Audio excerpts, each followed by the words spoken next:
Rodney, thank you so much, and it really is an honor to be here and to be part of the Humanities Exploration Project, and boy, the wealth of talent and concepts and philosophies and ideas that surround us is just amazing.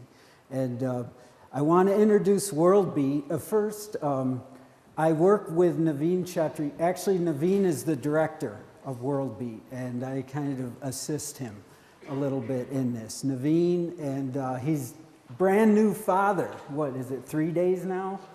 3 days. Had a baby girl, Aisha. And he's here with us tonight. Miracle. That's awesome, man. That's awesome. And out of the Obrunis, how many of you have went to Ghana? We have Deanne, Dara, and Naveen. And the rest of us will go to Ghana someday, and Ghana's in our hearts all the time. What I want to do is show you a little bit of a clip from the year that we went, which was 2010, and we had the good fortune of performing for National Ghanaian Television, TV3. You never know what's going to happen when you step over to Ghana. It's like strange things happen, you know. One day Nitete comes up to us and he said, you know, I arranged it that you're going to be performing for National Ghanaian Television. And it was like, oh, okay. And what you're seeing here, okay, you see Naveen, the rest of us will be dancing, all right? And you'll see, like, at my age, I'm trying my best to keep up with students half my age and Ghanaians and stuff, and it will be very apparent to you when you see my dance moves. So the message is, when it comes to all of our turns tonight, if I can do it, we all can do it. All right, so this is TV3, and in the standard of Ghanaian time, we were supposed to go on like at what, 8 p.m. or something, and this is us at about 11:30 at night. So I think you'll enjoy it. Oh, before we do that, everybody, try this, okay? You clap, just listen, let me do a couple of cycles.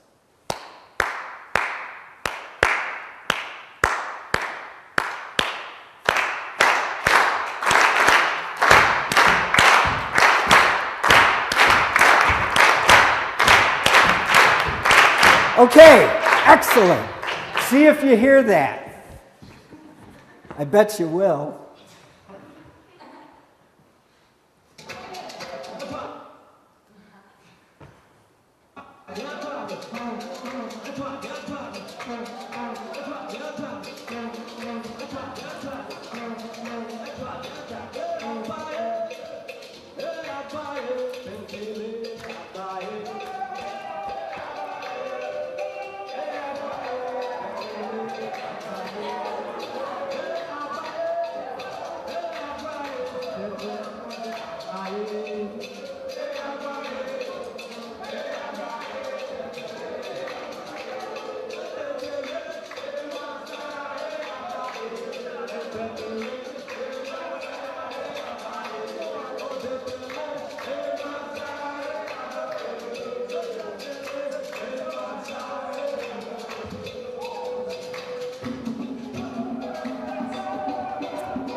No laughing.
All right.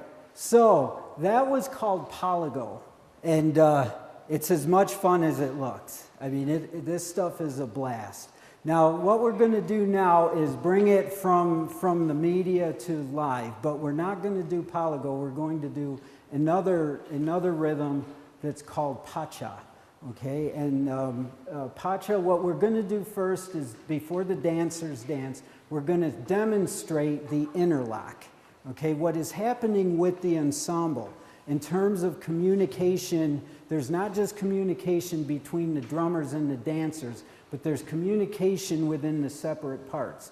And there are separate parts that all interlock together. So what we're going to do is stagger the entrances, all right, and then you can hear how it layers upon itself. And like the bell was the foundation for the Polygo, it's the same thing with most dances. Okay, that this two-tone bell is serves as the foundation. Okay, now the other pattern sounded like this, right? It was the okay, now this is a 4 and 3. This is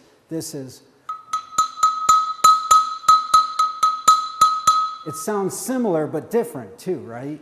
Well, to our ears, yes. To the locals, to Ghanaians, it's extremely different.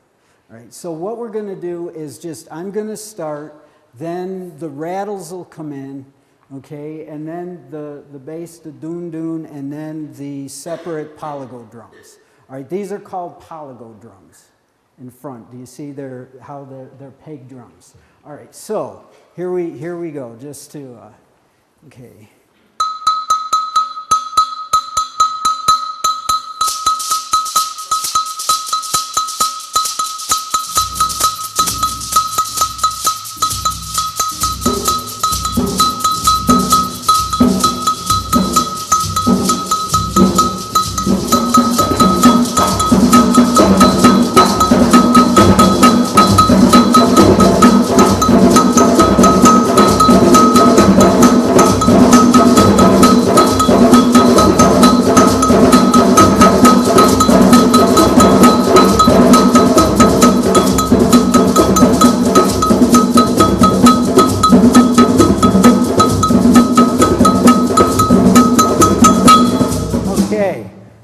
So, did you hear how there's different layers going on? All right, now the dancers are going to follow the lead, and you're going to notice some similar steps, things that look similar to Polygo, but things that are also different.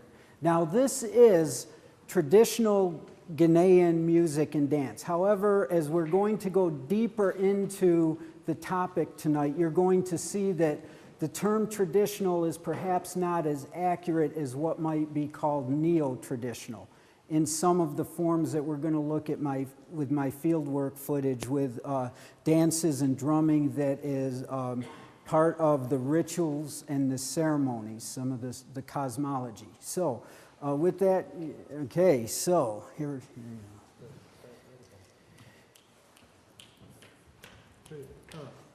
go. Sorry.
Come on.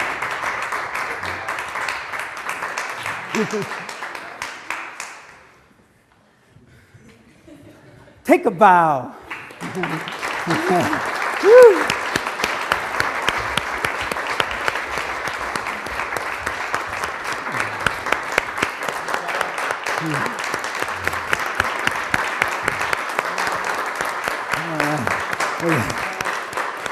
World Beat. This is the World Beat group. We're a drumming dance group.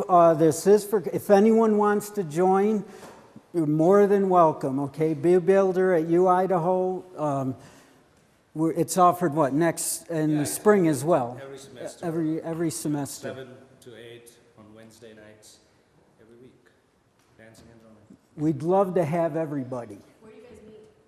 What do we need? Meet. Oh, meet at the Lionel Hampton School of Music in, what is it, 216. room 216, or wherever we're delegated when things are going on. And probably in the spring we'll be playing outside too, huh? Yeah, All right. Oh, man. Mm-hmm. All right. So, again, thank you. And I would like to note, again, Naveen's incredible, everybody's incredible work. And then in the Deanne worked with the group primarily on the steps, and we have Christine Maxwell from the dance department. Dara, everybody is just, we have such a riot. So join in the fun, come along and learn some of these neat traditions. So, and because it's this time of year and a lot of music students, it's kind of busy over at the Hampton School, so they're probably going to be making their way now out. So the rest, all right, so thank you. All right.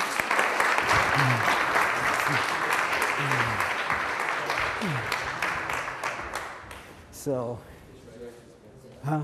No, man, you can't, I'll get it from you. So I moved from this over to this. Oh.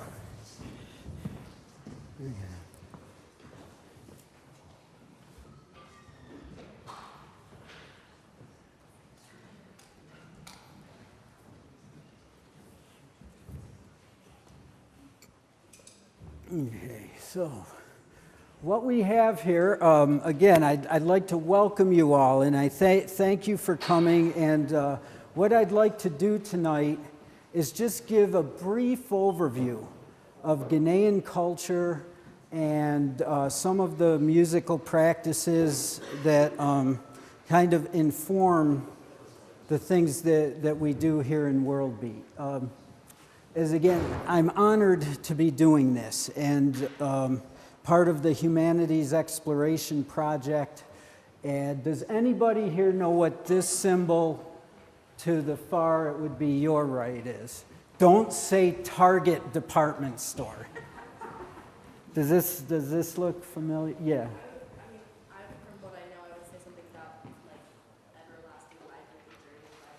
Okay, good start. All right, we're going to learn a little bit more. When Rodney and I were talking about the themes and the idea of the wheel and the circle, I thought, I'm going to take this and run with it, because this is kind of the philosophies that I've been learning along the way in my own journey, professional and personal, in Ghana. So more will be revealed on a few of these aspects in the moments to come.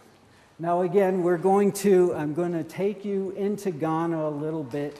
The visuals that you're going to see, first of all, my words do no justice to the visuals, and the visuals do really no justice to being there and experiencing it in the soil and working with the people. But it's an incredible place. And so as you see, we're narrowing down here as part of West Africa. Okay, Ghana is on the coast of Guinea, and when you talk about African music, you say the term African music, and in a lot of ways it does not a lot of justice. It's like if I were to come home and ask Anne Marie, what's for dinner? And she says, food. And what does that say? Not much. All right, the same thing. If you say African music, it gives you really no indication of what the internal variance is, the richness, the diversities. So even within Ghana, all right, there is diversity among the various ethnic groups and their practices. So another part of my work here tonight is going to be helping us to see a little bit more of that diversity within Ghana. Okay.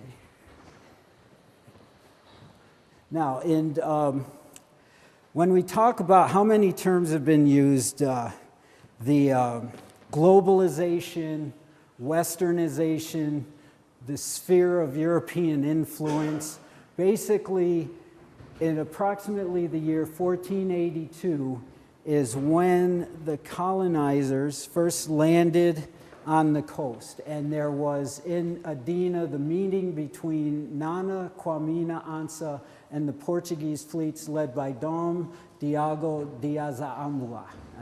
I may have slaughtered the Portuguese, but all right. So what we're seeing here, all right, is a slave castle or the fortress that was built by the Portuguese. Okay, it's haunting. It's quite a haunting thing to go in there and to really feel. You can read about these things in textbooks, man, but when you go in there and you feel what is happening, what has happened, and it brings you back to when you first land in Kataka Airport and the people basically greet you open arms, and you think about the tumultuous socio-historic relations between Europe, US, and West Africa. It's quite an experience. And I think these are just some of the photos. This is a plaque that rests on one of the inside walls. And it reads, "In everlasting memory of the anguish of our ancestors, may those who died rest in peace. May those who return find their roots. May humanity never again perpetrate such injustice against humanity. We, the living, vow to uphold this." Okay, so, again, some somber and beautiful moments in kind of touring through these areas. And this is perhaps, too, one of my favorite photographs, a group of Ghanaian schoolgirls learning about their heritage and walking through the fortress and experiencing things that their ancestors had. So in terms of the westernization, this is, and the colonizations and things, this is where it all began, looking at the 15th century. So in 1957, okay, there was independence was gained in what we refer to as independent Ghana. And Ghana translates to warrior king. And in 1957, okay, the rise of Kwame Nkrumah, who is considered to be the first president of independent Ghana. Okay, prior to Ghana, it was called the Gold Coast. And so we see, again, these kind of relics, or the memorial, and we see that Ghana has changed. In 2007, it was the 50th year, and that was the first year I went over. And as you can see, there is a lot of pride, a lot of national focus, a lot of national identity around being Ghanaian. And if you can see on the back of this particular bus, Ghana at 50, and there's kind of an odd-looking shaped thing there. We'll get to that a little bit too, so in a bit. So just kind of coming a long way. Now, you may have already noticed that the presence, the prevalence of the red, the gold, and the green in a lot of the colors and a lot of the fabrics. So this is what the Ghanaian flag represents, okay? And it was designed by Mrs. Theodosia Salome Ako, okay? And the flag stands, the red is always adorned or cast at the top, all right? Because it stands for those who worked and died for the country's independence. The gold stands for the mineral-rich nature of our, as it was said, our lands, and the green stands for the rich vegetation. And the black star is the symbol of African emancipation and unity in the struggle against colonialism. All right, so as is the case with all flags around the world, there's a lot of symbolism, a lot of representation, okay, and a lot of pride around how it works. Now, in keeping with the theme of the Humanities Exploration Project, I just want to show a few slides. And again, I think tonight is not, the purpose is to perhaps more experience from the heart as much as possible the things that kind of make us who we are and what we are. So a lot of times when I bring students over to Ghana and I observe the way that we all sort of take in the things that are familiar to us at some levels but very different, sometimes it just comes down to, wow, how am I feeling? Not necessarily why am I feeling this way, but how am I feeling? I mean, sometimes the differences are so striking that the central nervous system is just like shocked because we're not quite used to all of these things. So again, just some of the things when we talk about the ubiquitous or the universality, the things that we all do share, all right, it comes down to the lived experience. And I think curiosity about why we're here, where we're going, and what it's all about, Alfie, is sort of one of those things.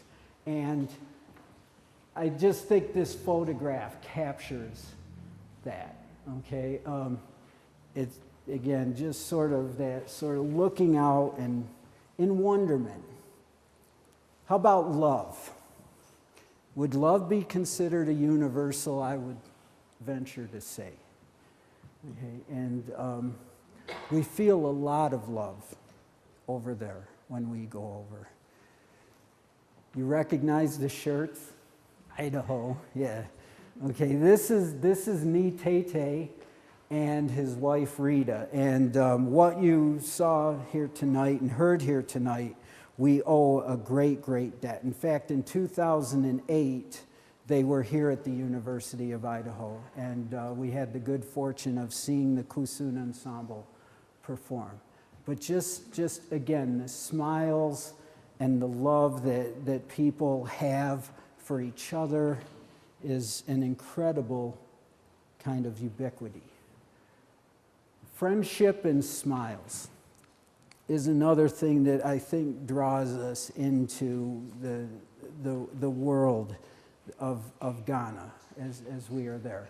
Now, of course, every picture has its story, and just let me share a couple of neat things that you may not be able to catch at first glance.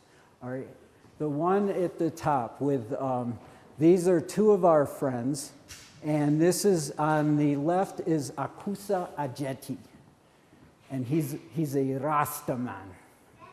I mean, he is, you know, when you talk about Lion of Judah, this is his worship and devotion. And next to him is Kingsley Adzador. And Kingsley is a devout lighthouse evangelical Christian. And there they are, appreciating one another's presence. Okay. Up here, I'm sitting with my friend and mentor, Professor Komla Amawaku, and I think the differences between the two of us stand out, but yet the friendship and smile. This is the group with Komla and a few of the local Volta region children, and this one is from the group this year. These are two Turkish entrepreneurs that we met in Nungwa. And in fact, this coming summer, we're trying to build in an international business relations component into the course, where we'll be working with some of these entrepreneurs. And these guys are from Turkey, and it just so happens we all met in Nungwa. Okay, so, pretty neat. How about work? I think we can all identify with having to do work to make things happen for ourselves, sustaining ourselves. And it's no different in Ghana. But what might be different, I'm not showing you the shoreline here in Nungwa, but these are the workers that go into the shoreline every morning and they pick up the debris that washes up on the shore. And it's just constant. It comes in and it comes in. And you notice, so issues of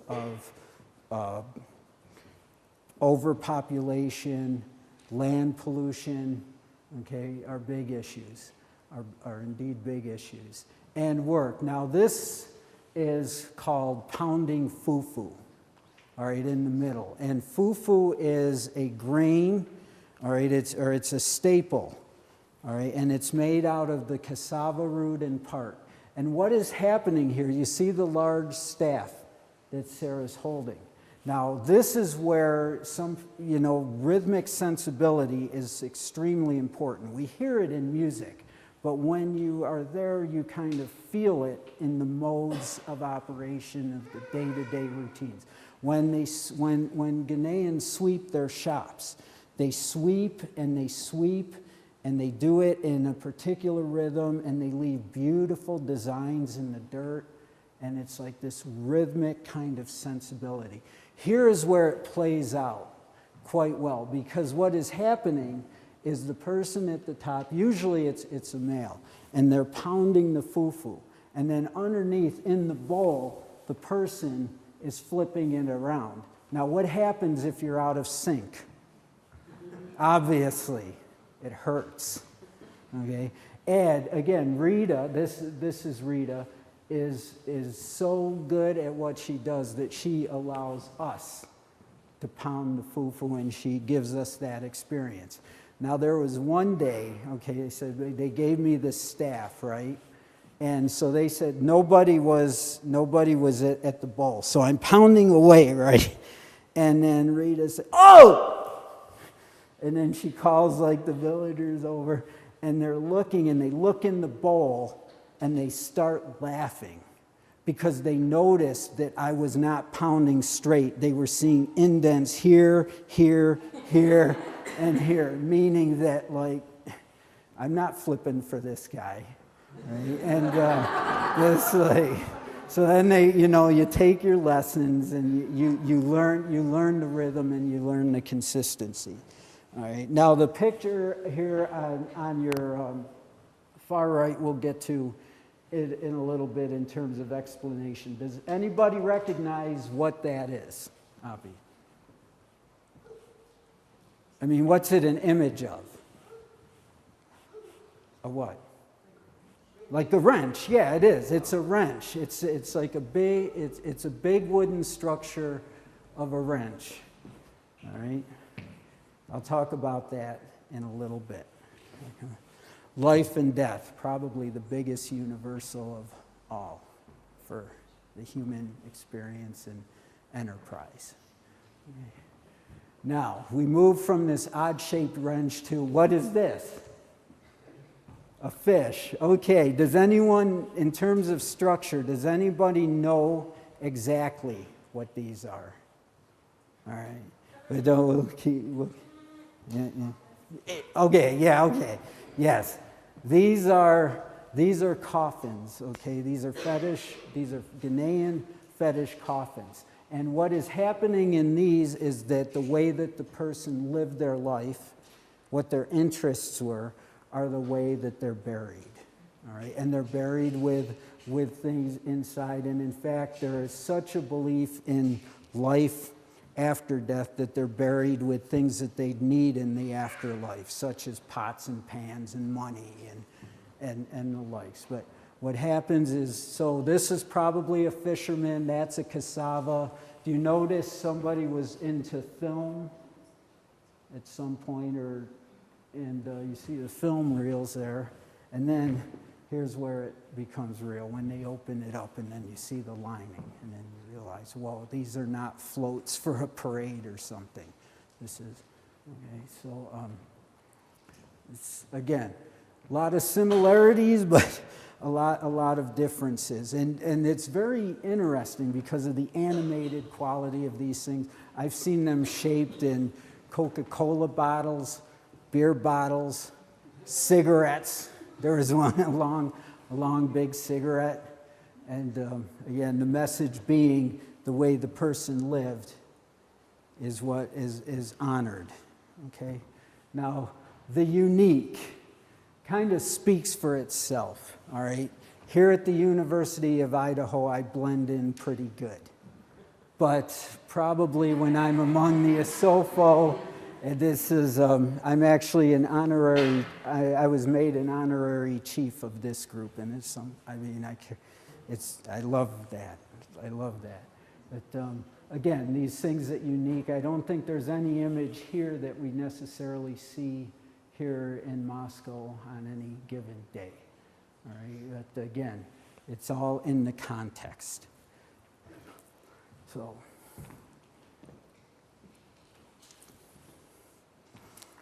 This is probably one of my all-time favorite photographs and messages. What is that? I mean, what is, you see it's a big truck, right? And you see the message before, and underneath still the big question. I've thought about that. Does anybody have any idea? First of all, can you see the rhythm? Can you feel the rhythm in the repetition and the ostinato? Okay, that repetition of saying something and saying it again. Does anyone have any idea what before might indicate? Yes. What popped into my head was what comes first, the chicken or the egg? Okay. All right. Yep. Okay. Not quite, but. Okay, what is first? What is first? What came first? What is before? Eternity. It's kind of a Ghanaian appropriation of the English language that takes up Genesis in the beginning. Before. In the beginning. When was it? Which certainly wasn't now, it had to be before then. Maybe it was even before that. So these rhythmic sensibilities play themselves out in all these beautiful, thought-provoking, interesting ways that I just always find, I always marvel at. Okay, now let's get to, okay, a little bit deeper into the mix of kind of diversity within Ghana. Okay, the examples that we heard, Palago and Pacha are both drum traditions from the Ga, okay? Now again, it gets much more complicated than this. In fact, I think the last census, I read that there are actually 59 indigenous languages spoken and then some, okay? A lot of different languages with the ethnic groups. But we're going to talk about what might be considered the three primary groups that again, have been looked at and we know a bit about in terms of their empirical identities. So the Ave, all right, if you go up to the Volta region, all right, the cultural orientation of the Ave, and in fact, the round dance that we're going to do tonight, all right, don't worry, it's nothing compared to what you saw here, all right, is an Ave tradition, all right, and they're up in the Volta region, and there's a lot of indigenous retentions in terms of the influence or the impact of westernization. Many say it is probably the least found in the Volta region. Then you have the Ga, okay, the coastal region, and this is where we spend a lot of time in Nungwa and Accra, right on the Gulf of Guinea. Okay, and the Ga people are reliant traditionally on the fishing industry. And then you have the Ashanti, who are in the central region, okay, with central kind of in the middle. And there is the mining industry. And in fact, you can, let me show you some photos that help to represent some of the differences. Now, in terms of the Ewe, all right, when you talk about the chiefdom language, or we'll say the way that the people speak and communicate with one another, the Akan language is the universal indigenous language, all right, meaning that the Ghanaians in the central southern regions, central and up north where there's a lot more Islamic influence too, but generally English, it's an Anglophone country. So everybody speaks English for the most part. But the second language that they all identify with is the Akan language of the Ashanti. So if we're in the presence of some members of the Ewe and some members of the Ga, and they want to speak to each other, but they don't want us Obrunis to know what it is they're saying, they will speak in Akan. Right? It's the second universal language within Ghana. All right? And again, this is a representation of the empire of the Ashanti. And a lot of the chieftaincy, the traditions of the stools or the royalty is all based on the political identities of the Ashanti. Now, when you look at traditions, all right, this is part of the Homoro, or the Pleju ceremony in Nungwa. And as you see the predominance of the white, okay, the tapestry of the white symbolizing life and purity. All right, and a few of the pictures in the back or past you saw too, the vegetation, the garnishes of green. All right, fishing, agriculture is their way. So they represent it in their ceremonies through their dance. Now, when you talk about the Ashanti, all right, when you talk about their traditions and their regalia and their politics, you notice there is a lot more jewelry, especially gold. Okay, you can generally, I was informed by Nitete that he said you can generally tell the Ashanti by the abundance of the gold and the jewelry that they wear. So do you see what I'm getting at here? When you go to Ghana, it's not just a matter of us and them. It's like so many different levels. Just like it's regional distinctions. Happens everywhere, all the time. So again, if you're getting a sense of this by this brief overview, I'm getting part of my job done. All right, so what was mentioned, remember the wheel, okay, the wheel inside the reel, inside the reel. And this is, again, with the symbolism, there is a system called Adinkra symbols. And if you notice, if you look carefully at the drums, at the fabrics, you see all of these different kinds of symbols.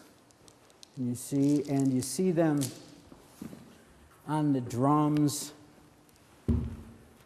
Okay, these are visual proverbs.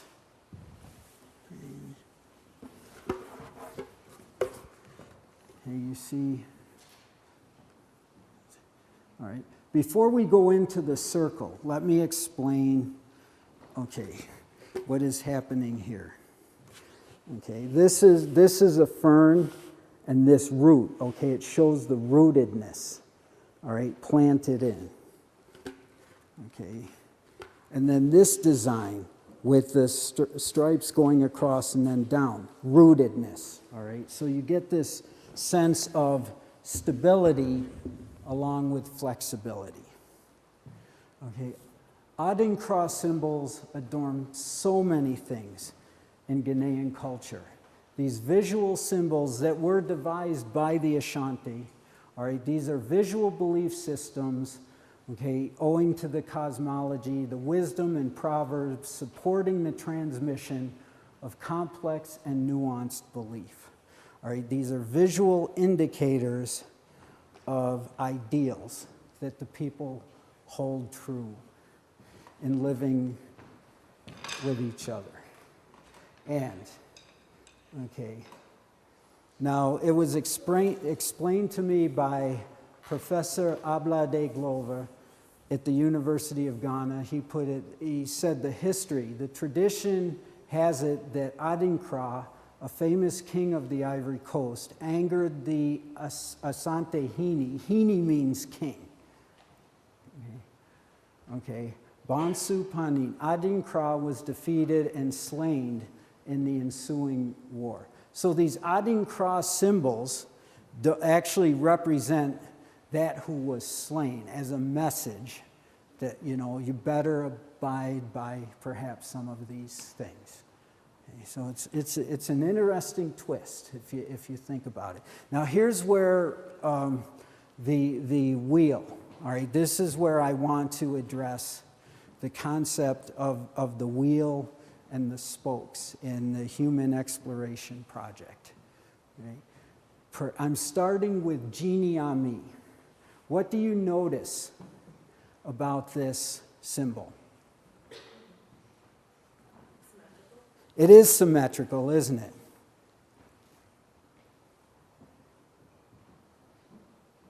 Do you see a cycle? Up, down, okay? It's akin to yin yang, isn't it? In some ways. And how about, does it reflect almost bone structure? Does it almost look like a spine or a bone of some sort? So where the spiritual meets the natural. And this circle. Now the translation, Genie Ami, is actually, it's called accept God. Not accept as A-C-C-E-P-T, but accept God.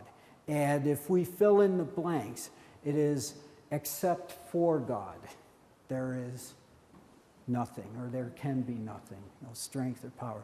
Now this is let's recall this when we go into some of the fieldwork footage that I'm going to show you, and we'll talk about some of the traditions.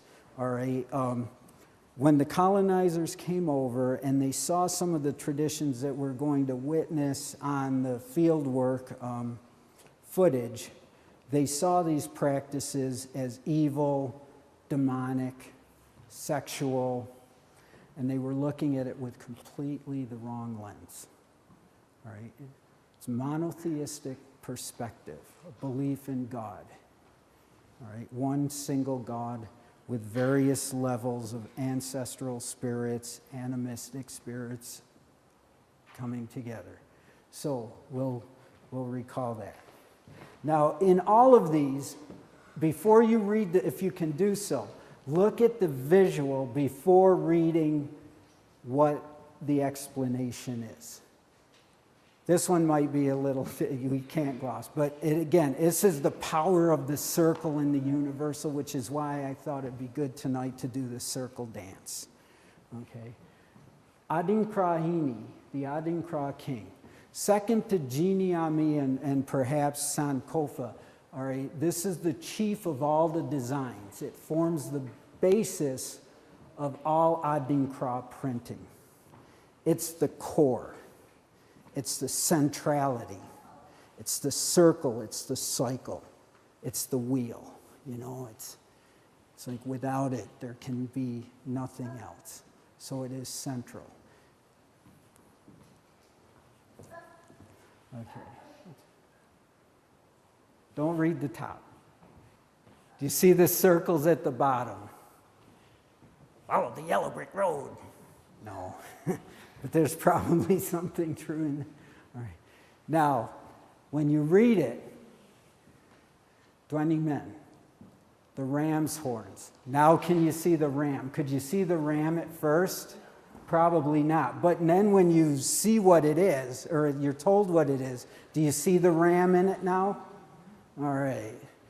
It is the heart and not the horns that leads a ram to bully. I think the message is kind of clear in that one. But yeah, can you see the ram now? Oh, sure. You know, if you give me your email, I can send all of these to you. Okay. That might be quicker. All right. This one again, perhaps a little bit more difficult to decode. Okay. Cotismo fomo poi. 5 tufts of hair, symbol of the physio-spiritual beauty of people.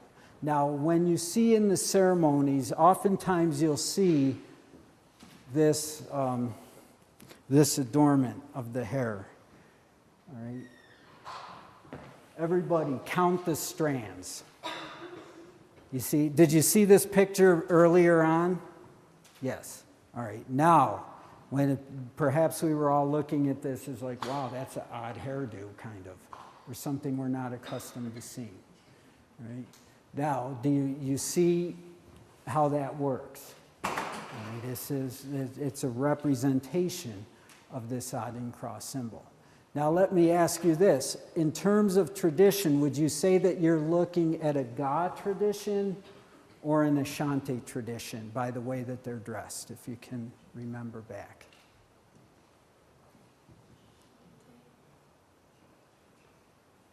Do you see a lot of jewelry or do you see a lot of white everywhere? There's a little bit of jewelry, but a lot of white, right? And the garment. So this is a Ga fetish dance. Okay, we're not going to get into the full... Yeah. Are those scars on her arm, or should we make... Yes, they are scars. And the scars are part of a fertility process. And you'll see an indication of that. And sometimes you'll see the women with scars on their cheeks as well in terms of bloodletting related to fertility. All right. And again, we can talk if it's going into that is a little bit beyond the scope of where we're going tonight. But yeah, that great observation. All right. And so these things happen and everything has a purpose. Now, how about, look at the titles, Funtan Fune Fu. Do you hear a rhythm and symmetry there?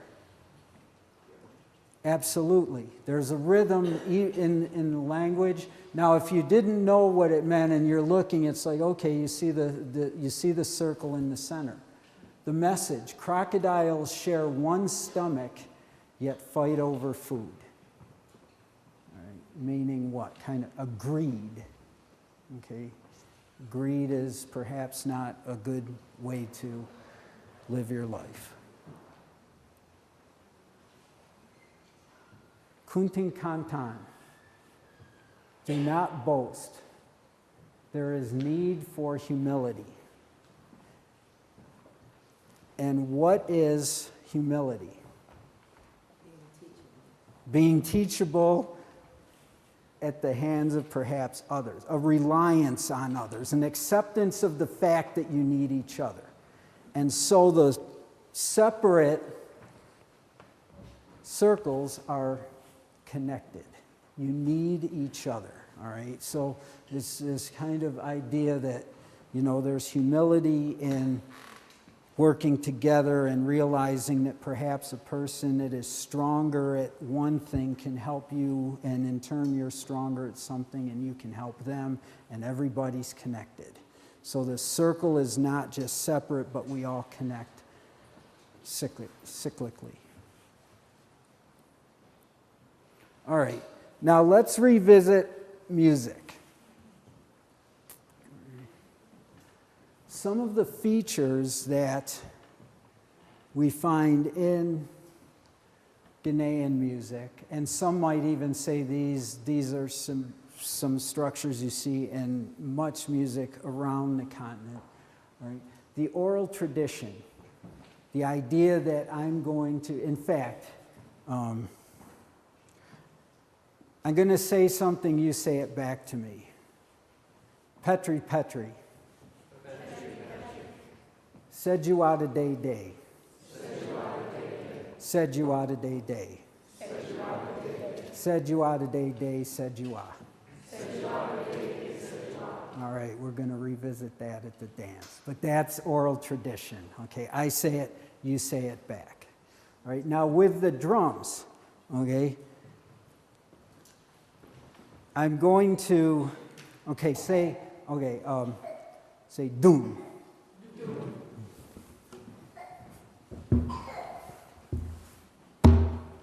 Did you hear doom? Say ta. Or a little higher. Ta. Doom. Ta. Doom. Doom. Ta. Doom. Doom. Ta. Ta. Doom.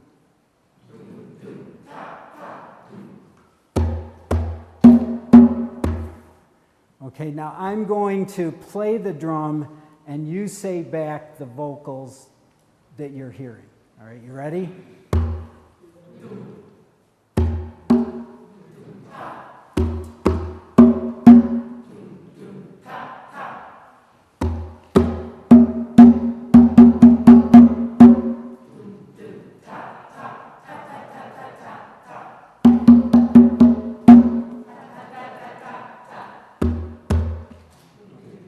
Okay, all right, good.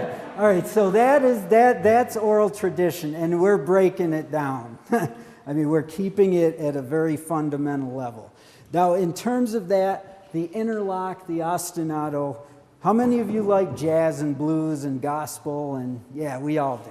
It's really neat stuff. All right, now, when the African traditions were reaching the shores, especially, well, we'll talk about North America because South America is a little bit different of a relationship. But so the slaves were brought over to the U.S., all right, and they were stripped of cultural identity, basically everything. But there was an area called Congress Square in New Orleans. We may all have been familiar with this. And there was some retentions that were allowed at given times. So it was basically instruments like this were burned and destroyed, but the rhythmic sensibility remained. So it was casting these traditions in new ways. All right, so what began as we'll do it as an exercise. It's a tradition that's called patting juba. Has anyone heard of patting juba before? All right. So this is going to warm us up to the dance. I'd like you all to take your right hand, all right, like so, all right, and your left hand in between your left thigh and right hand, and come up and slap the top just like that, okay. And come down and slap your leg, okay?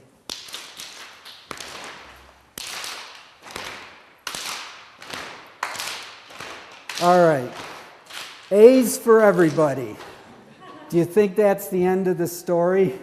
No. All right, now in terms of musicology, it's called this bilateral symmetry. All right, the idea that, and in Ghanaian practice, there's this kind of when one thing goes up, the other goes down. All right, we're going to be experiencing that. We're going to, some of that type stuff. So, all right, this is, again, this is where actually the blues and the jazz came from, this patting juba. All right, so, what you're going to do, okay, again, up, down. Then take this and down to your right.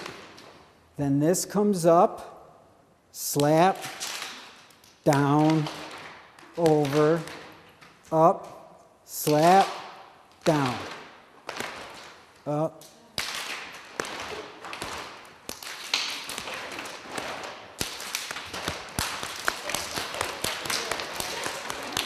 Got it? Oh, those A's plummeted the C's. That's all right, man. But that is now if you would okay. So what you heard? Do you hear the thud of the palm versus the higher tone of the slap? All right, here it's the same idea. All right, now so it's what's happening is when on these instruments that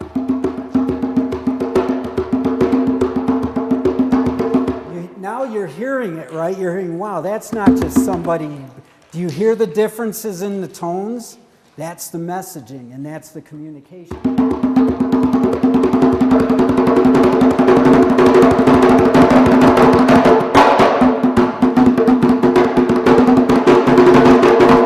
Okay, now, so you don't have drums anymore, so you do it. And then, here's where the blues comes in. They did contests in terms of poetry. And if you listen to blues, all right, where it's like, oh, Rosie, oh, God, right? The sliding in between notes where you have an ostinato at the bottom, that repetition. Okay. Oh, blues that got me down, I'm feeling so blue. The vocal line is completely separate than what's going on in the foundation of the strumming. And how many of you are blues folks who dig the blues? All right, what's the primary instrument that you know of with blues?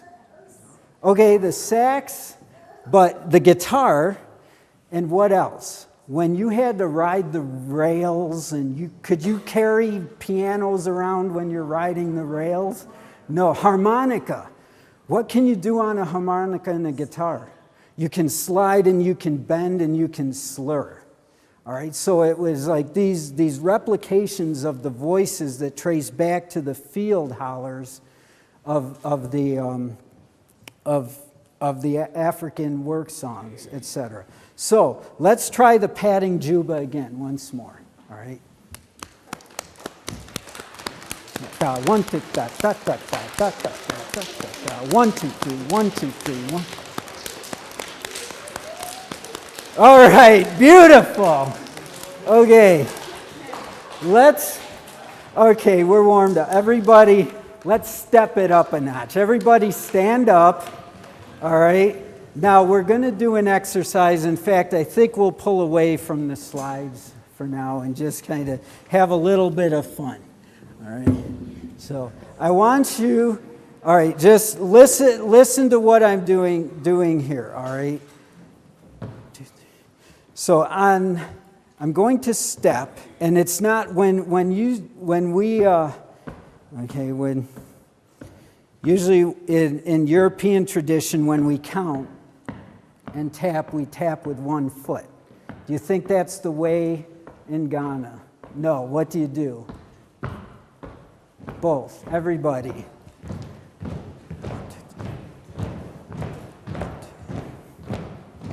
All right. So let's pull it back a little bit. 1 2 3 4 5 6. 1 2 3 4 5 6. And I want you to count inside the steps 3. 1 2 3 1 2 3 1 2 3 1 2 3 1 2 3 1 2 3 1 2 3 1 2 3 2 3 1 2 3 1 2 3 1 2 3 1 2 3 1 2 3 1 2 3. All right, very good. Now listen to this rhythm. Okay. 1 2 1 2 1 2 3 4 5 6 7 8 9 10 11 12. 1 2 3 4 5 6 7 8 9 10 11 12. 1 2 3 4 5 6 7 8 9. All right. Oh, maybe we can use a little bit of help. All right. All right. This is a bell pattern, and it is a very beautiful bell pattern. And the shape of this bell pattern, when in the hands of the practitioners, brings about with the spiritual identities and the summoning of the spirits, brings about a trance and possession. All right, this is kind of, some might say, a genuine article. All right, now what is happening? So you're breaking it, and what we're going to do, one should be read as well. So we're counting on 1, 2, 3, 4. 1, 2, 3, 4, 5, 6, 7, 8, 9, 10, 11, 12. All right? Let me warm up. Let me warm this up. This is not easy. All right?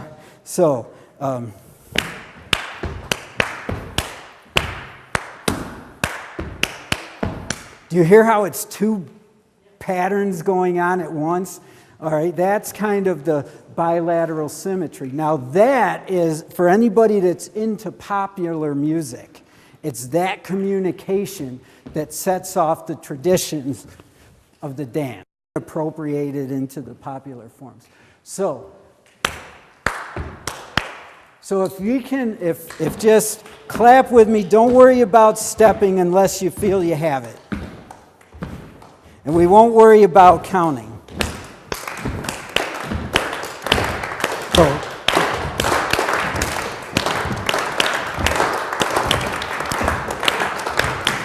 keep it going.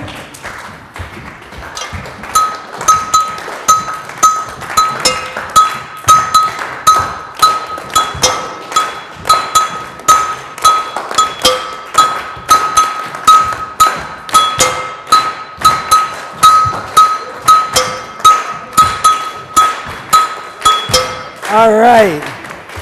Brilliant. Brilliant. All right. Okay, so now, okay, have a seat.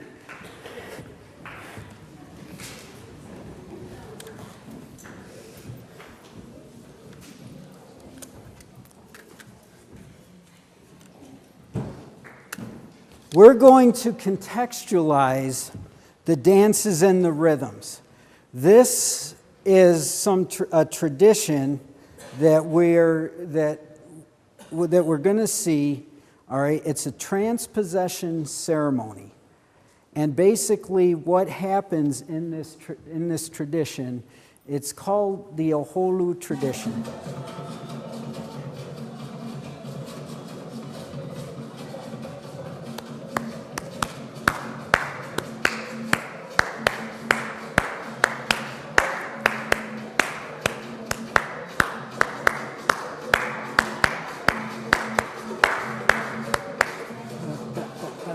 Now, do you see the big can? Did you see someone pounding on the can over?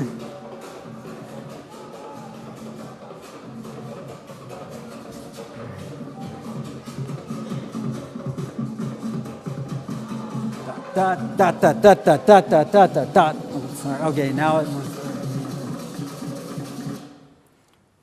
All right. Now, this is the social portion of this Oholu ceremony. And what it is, it's like it's a spiritual service for the community.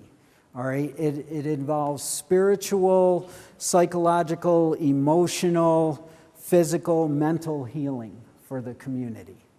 All right, and this is the social portion, and this is for Dara and those of us who went over. We were allowed to participate in this portion of the ceremony. All right, and it's basically what is happening. The dancing occurs in pairs, and you go to either side of the shrine, and the elders and the chief priests are over on this side. So usually the people are dancing in pairs, and then in reverence, they touch the ground, okay, and then turn around and come back to the drummers and the percussionists and do the same thing. All right, so that is the social setup. Now, then there is at the outer shrine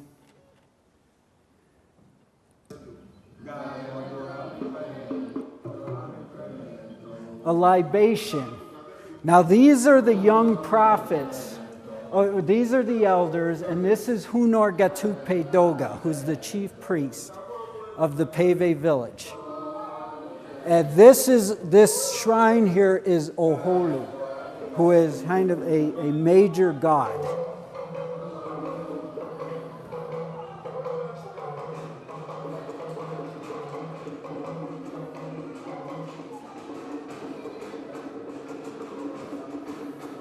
Now, do you see the smaller structure?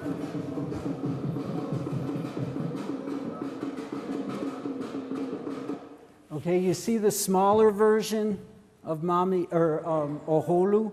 Now that's Mami Wata.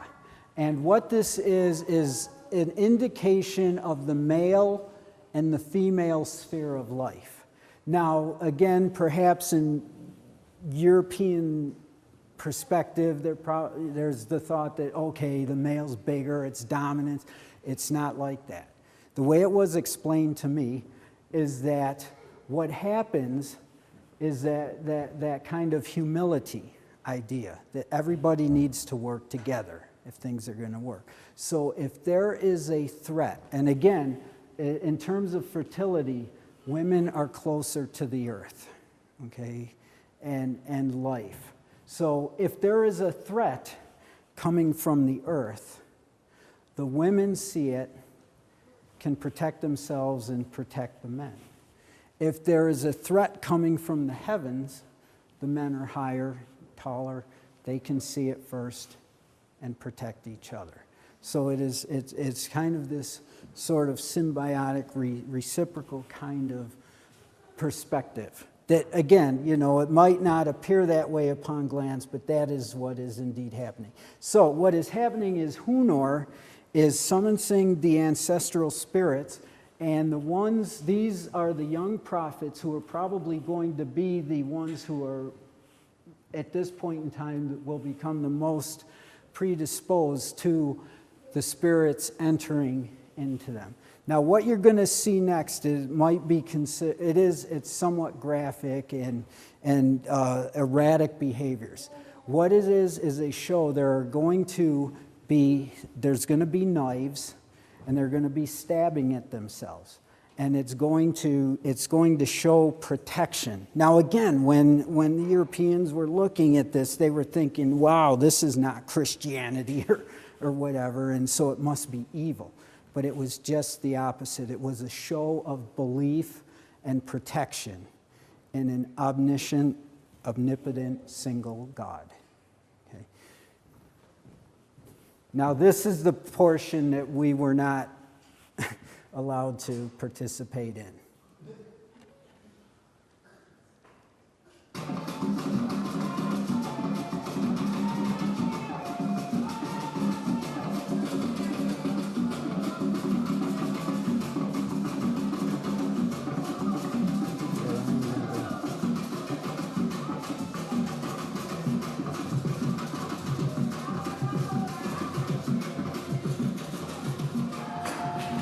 Now, do you see some of those moves as familiar from what you saw in Palago and Pacha? Okay, there's that appropriation.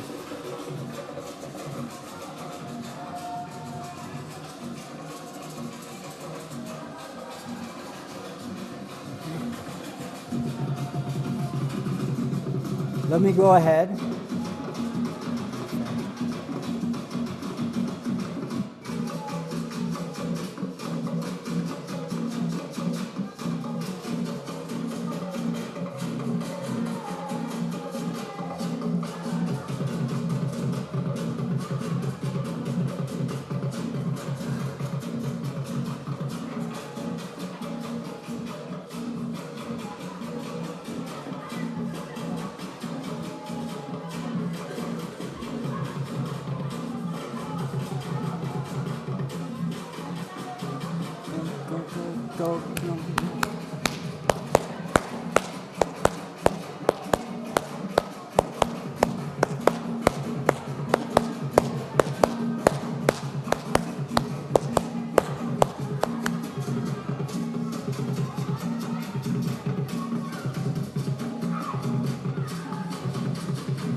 Okay, now I'm going to go ahead. Do you notice that it escalates? The energy is building and building and building. Now this goes on for hours. So let's move ahead.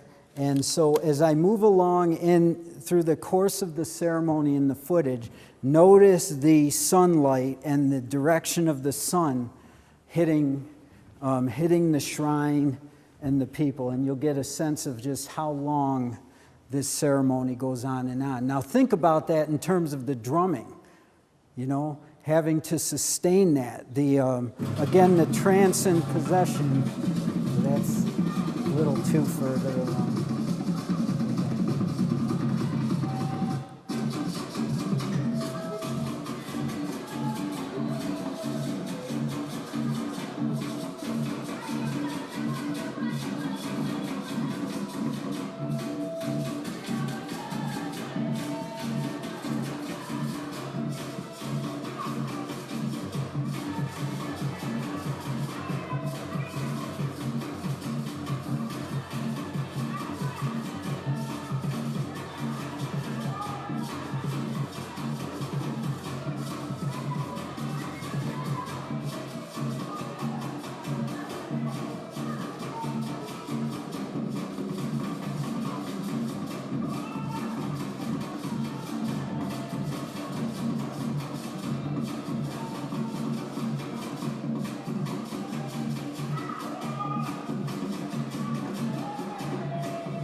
Now, Hunor is not drumming yet. Let's go a little later.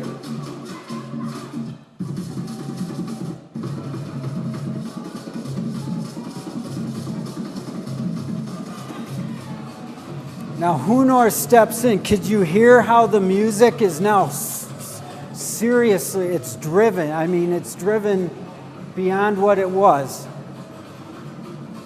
So in terms of the spiritual connections, things escalate. And do you notice the time of day? That the sun is starting to set.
So I think what we'll do in terms of this portion, one thing I didn't mention, at the ceremony, all right, where when Hunor was praying over the young prophets, there was an aspect happening that we were there, and he didn't tell me about this till he came here to the university in March. And he explained to me what the ceremony, he was actually protecting the village from us. All right, he was basically praying in such a way that he was saying that these are Americans, they're our friends, I'm sure their intentions are good, but if they are bringing anything that we do not desire in the village, may we please be protected from them. So there was that level. Now, at this point, we've witnessed quite a bit, and I'm sure there are a lot of questions. Let's take a minute or two and perhaps field a question or two on this front, if anybody has any. Yeah? How Okay, now I've heard it at the Pave village here. It usually happens about 3 times a month on their calendrical cycle. All right, and it usually does happen. Now, do you notice that some of the women are dressed with the headdresses? They're actually, this was on a Sunday this year.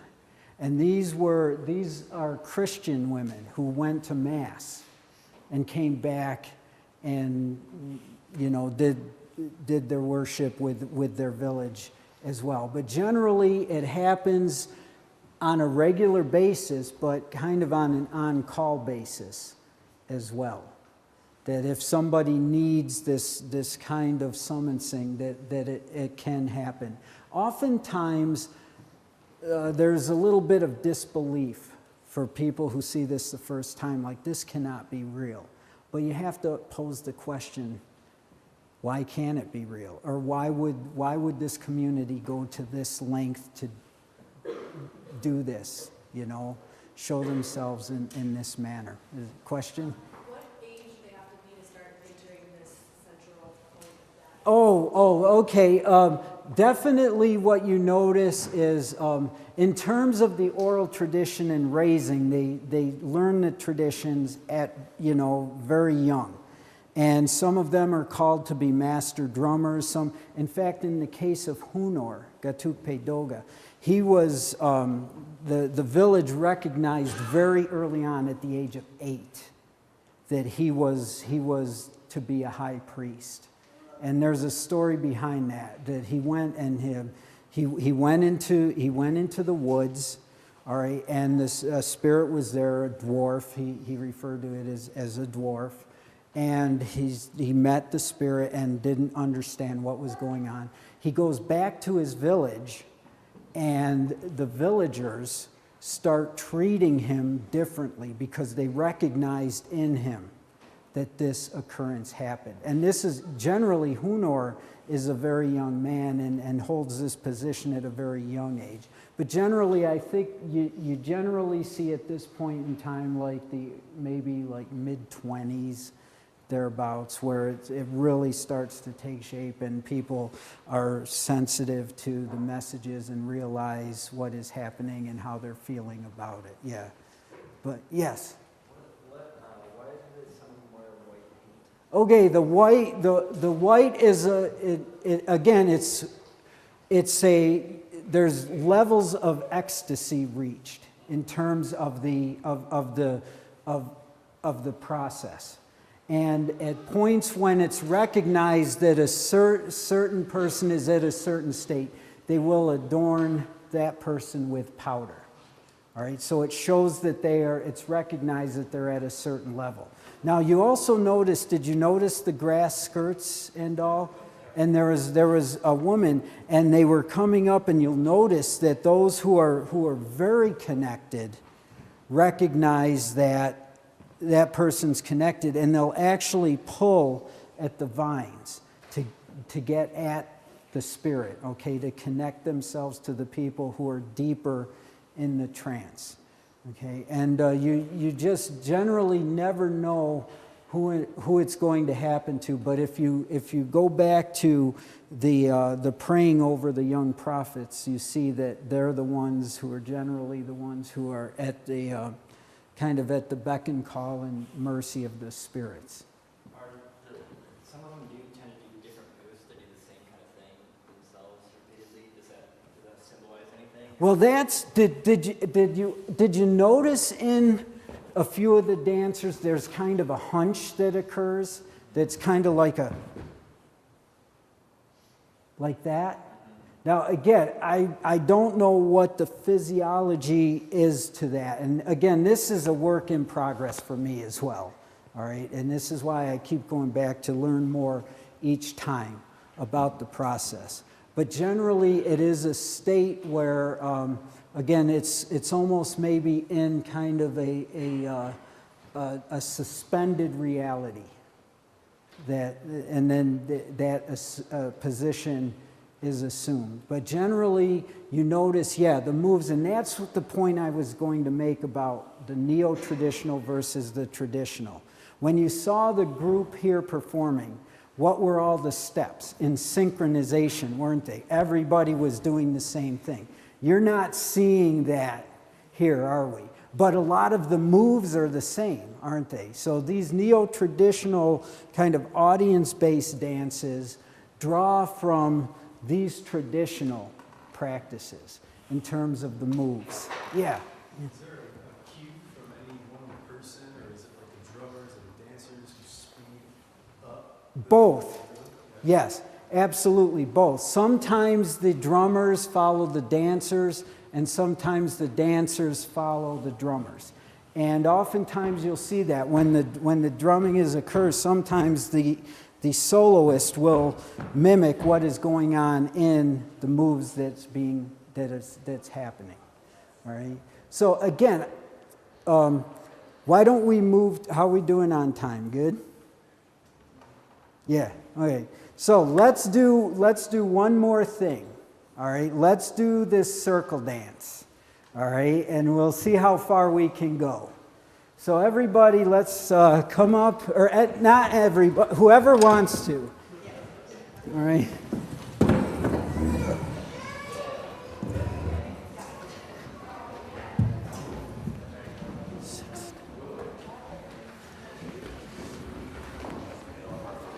All right.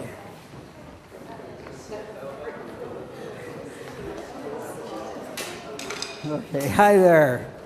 All right, how we doing on the circle? Can we spread?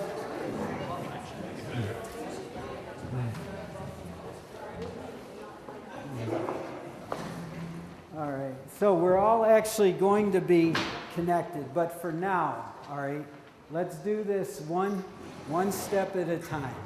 So what is going to happen here? Are we all? We need no breaks. All right. So left or right hand palm down. Left hand palm up. Okay, now clap. On yourselves. All right, now the thing is, don't clap. Keep it horizontal. All right, if you go like this, you're gonna get lost, guaranteed. So keep it horizontal. So it's like this. Let's just do that a little bit. Okay. So far, so good. All right, now, here's the first wrinkle. Okay, so it's clap, don't, clap, switch, switch. All right, got it? Good. Clap, don't, clap, switch, switch. All right? You end up where you started, okay? All right, you got it? Do, ba, do, switch, switch. Clap, one, clap, switch, switch. Clap, one, clap, switch, switch. So try this. Clap, one, clap, switch, switch.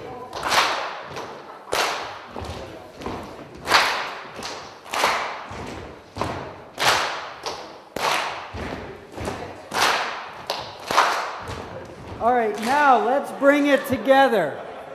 So your palms are against your neighbors. All right. So, okay, now come together. And then clap off each other. And then come and clap, clap. Oh, okay. Hit, one, clap, switch, switch. Clap, one, clap, switch, switch. Clap, one, clap, switch, switch.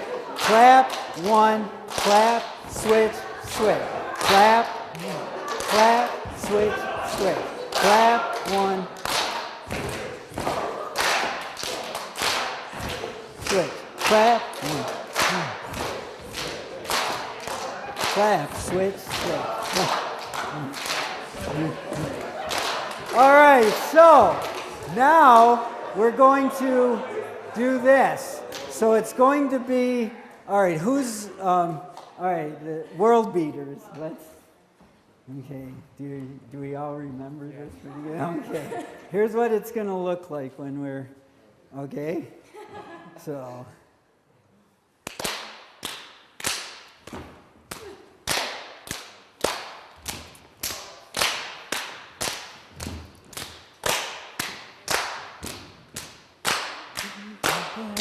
Petri said you are the day. Said you are Petri said you are the day. Said you are, oh, said you are the day. Said you are the day. Said you are the day. Said you are, oh, said you are the day. Said you are the day. Said you are the day. Said you are. All right, so y'all ready? Okay. What they tell us in Ghana, it is possible. All right. Before the singing, all right, well, let's just work with the steps. All right? So, again, clap, one, clap, switch, step. Clap, one, clap, switch, step. Clap, one, clap, switch, step.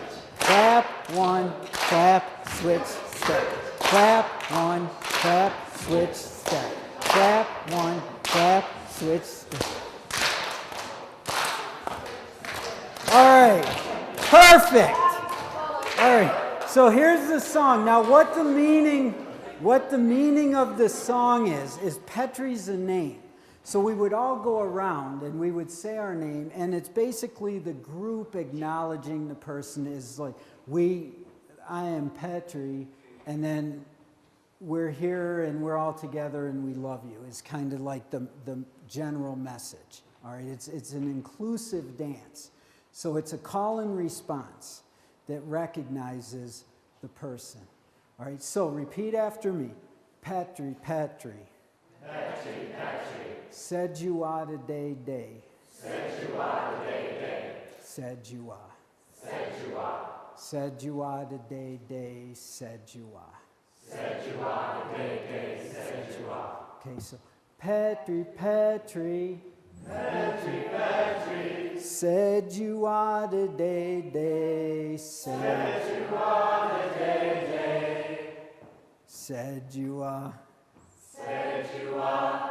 Said you are the day. Said you are. Said you are the day. Said you are. Then I'm going to go, oh, and then everybody goes, said you are the day. Said you are the day. Said you are the day. Said you are the day. Said you are the day. Said you are the day. Said you are. Okay, so it all connects. So it's, oh, said you are the day. Said you are the day. Said you are the day. Said you are. Petri. Said you are the day. Said you are. Petri. Said you are the day. Said you are. Oh, said you are the day. Said you are the day. Said you are the day. Said you are. Oh, said you are the day. Said you are the day. Said you are the day. Said you are. All right, you ready? All right, we're going to just get the groove going with the step, and then when I come in singing, we'll all follow, come in when we're ready. All right, so clap, one, clap, step, step. Clap, one, clap, step, step. Clap, one, step. Clap, one. Now don't speed up. Petri said you are the day. Said you are. Petri, Petri, said you are the day, day. Said you are, oh, said you are the day, day. Said you are the day, day. Said you are the day, day. Said you are, oh, said you are the day, day. Said you are the day, day. Said you are the day, day. Said you are. Dr. Fry said you are the day, day. Said you are. Dr. Fry said you are the day, day. Said you are. Oh, said you are the day, day. Said you are the day, day. Said you are the day, day. Said you are. Oh, said you are the day, day. Said you are the day, day. Said you are the day, day. Said you are. Vandal, Vandal, said you are the day, day. Said you are. Vandals, Vandals, said you are the day, day. Said you are. Oh, said you are the day, day. Said you are the day, day. Said you are the day, day. Said you are. World beat, said you are the day, day. Said you are. World beat, said you are the day, day. Said you are. Oh, said you are the day, day. Said you are the day, day. Said you are the day, day. Said you are.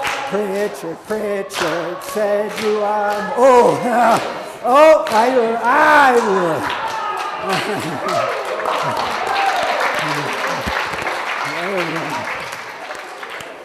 Bravo. All right. Woo. Okay, everybody. That concludes our evening. Thank you so much.